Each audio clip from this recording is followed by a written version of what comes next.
So I am upgrading my battery from a 140 amp hour battery to a 280 amp hour battery. And the reason why I'm doing this is 140 amp hours, it ran everything in the RV really, really great.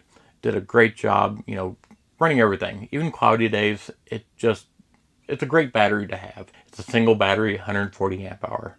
And I did love that. It's a LiFePO4 battery. Now, I am upgrading the RV to run air conditioning this year. And with air conditioning, I need a little more. And that's why I'm going to a 280 amp hour single battery. Now, I know what you're saying. You can't run air conditioning off a 280 amp hour battery.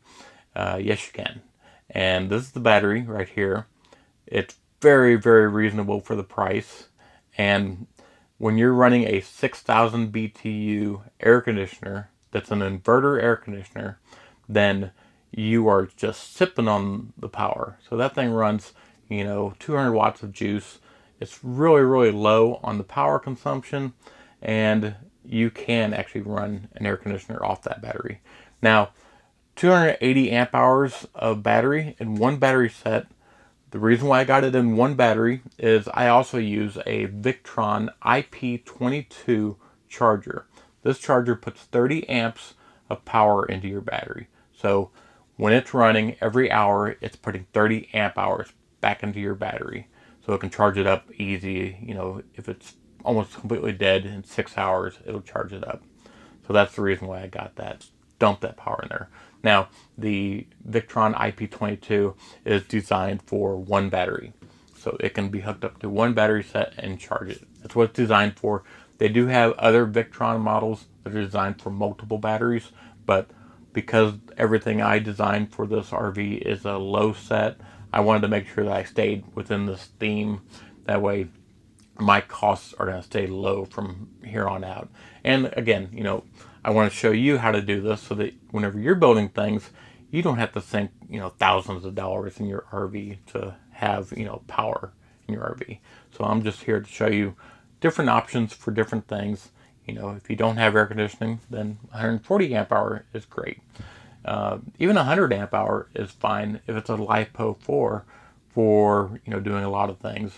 But the 140 amp hour LiFePO4s for no air conditioning, I love them because they didn't cost much more than the 100 amp hour batteries. So if you're only going to be paying, maybe 8-10% more on cost and get 40 extra amp hours, then just do it because the cost is just worth it.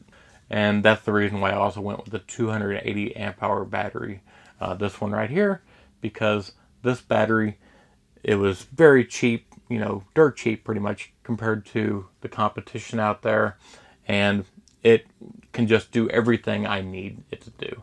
And this summer you'll see examples of what I'm running on this battery set. And like I said, it pretty much does everything in the RV.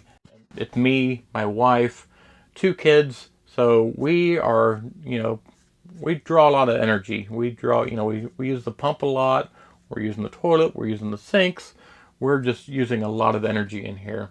And I'm just going to show you that 280 amp hours is plenty of power for what you need it to do. So that's it. And if you like what we're doing, please subscribe. And we'll see you next episode.